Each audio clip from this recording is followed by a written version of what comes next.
Hello everyone, I'm Beastly Eel, and in today's video we're going to be talking about the after credit scenes of the Fantastic Four First Steps. Now, we obviously have to talk about the movie itself for a little bit, so there are going to be some major spoilers ahead. However, there were two after credit scenes, and we're going to talk about both. So the main point, I have to say this, the movie overall I thought was good. Definitely wasn't Marvel's best by far, but it definitely was one of the better Fantastic Four movies, I will say, or the best Fantastic Four movie. Which is weird to say, but I think they did a great job with introducing them, even though we already know who they are, showing us their world and how it exists, and then dealing with the thought of Galactus, which is pretty much the whole point of the movie. So obviously we get the main four, plus the fifth one, which is Franklin Richards, who Galactus would like to have replace him. So that was very interesting. And we have an interesting group of villains that that we see in the beginning of the movie. Mole Man, a couple others I can't think of. Oh, the Wizard, and a few others that I can't think of off the top of my head. But anyway, like really like C, D list villains, right? And then obviously we have Galactus. And Galactus, how they have him, which I am not mad about whatsoever. So he's a gigantic guy, um, whose ship is literally a drill that drills into planets, crushing it into energy that literally gets poured into his body. I wanted to be very careful how I phrased that because I was about to say, filling his holes with energy, um, which is not inaccurate, but it's appropriate. But I said it anyway, so it makes it fun. So we have all that going on, and then they find out that he would have spared Earth had they just given up Franklin Richards. Reed, being Reed, explains to the world that they were not going to do that, and people on the planet were not happy because one life is not worth everyone else on the planet. And Sue, I have to say, was definitely, in my opinion, more of the leader of this team than I really thought was going to happen. So she was definitely the one who brought the planet Earth together before the Galactus issue. Um, really had them come together to kind of unite as a planet.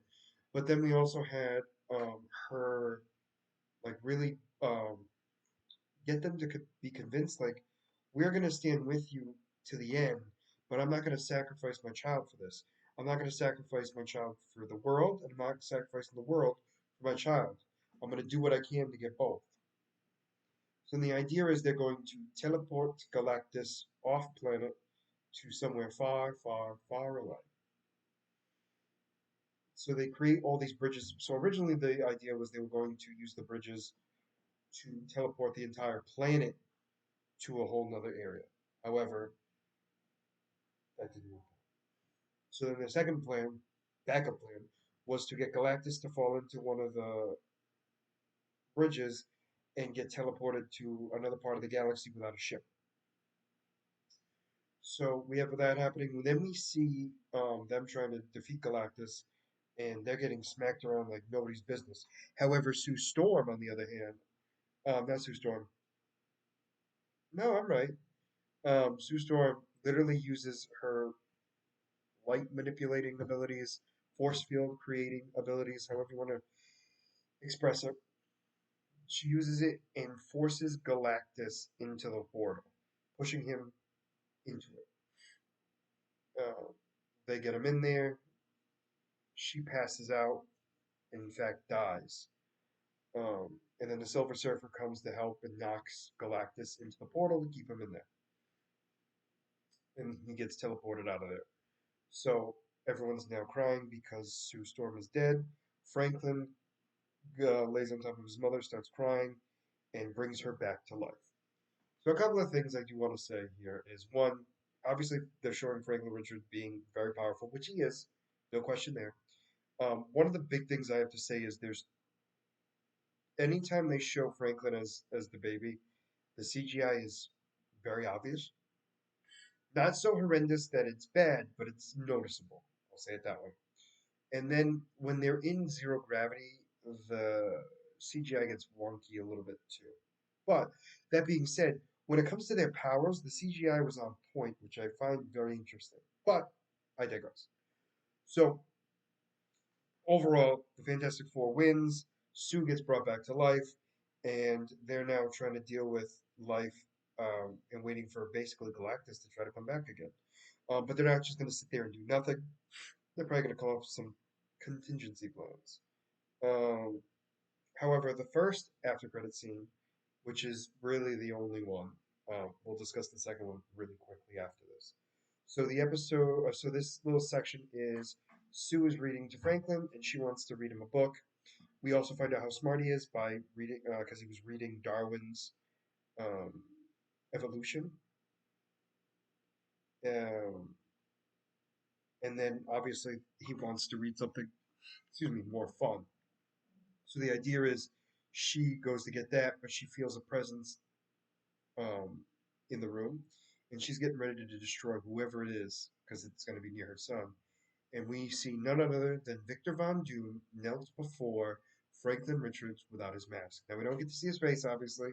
The assumption is it's Robert Downey Jr. Obviously, well, it's Victor Von Doom from Doomsday, um, and very much getting us hyped up to seeing what's going to happen in Doomsday.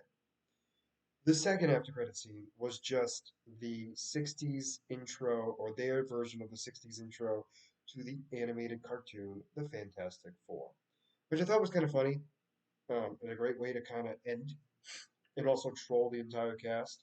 But overall, I thought this was a decent movie. I didn't have a lot of problems with it. I enjoyed it. Definitely wasn't the best movie, but wasn't a horrible movie either. I mean, Galactus was 1,000 times better than what we've seen, which is not saying much. The other thing I'll mention though is this Mr. Fantastic can't stretch as far as the other Mr. Fantastic that we've seen, which I find to be kind of interesting. Um, and Johnny has much more control over his power, and we get to just see kind of how they live a daily life, which I thought was kind of cool. But overall, really did actually enjoy the movie. Um, but let me know what you guys thought about the movie down in the comments below. Did you like it? Did you not? And personally, did you think that you're going to be, based on this movie, are you excited for Avengers Doomsday? Let me know in the comments down below as well. And as always, if you like the content you see, please make sure to like and subscribe down below. Other than that, this is going to be Beastly Eel signing out. Have a wonderful night. Bye bye.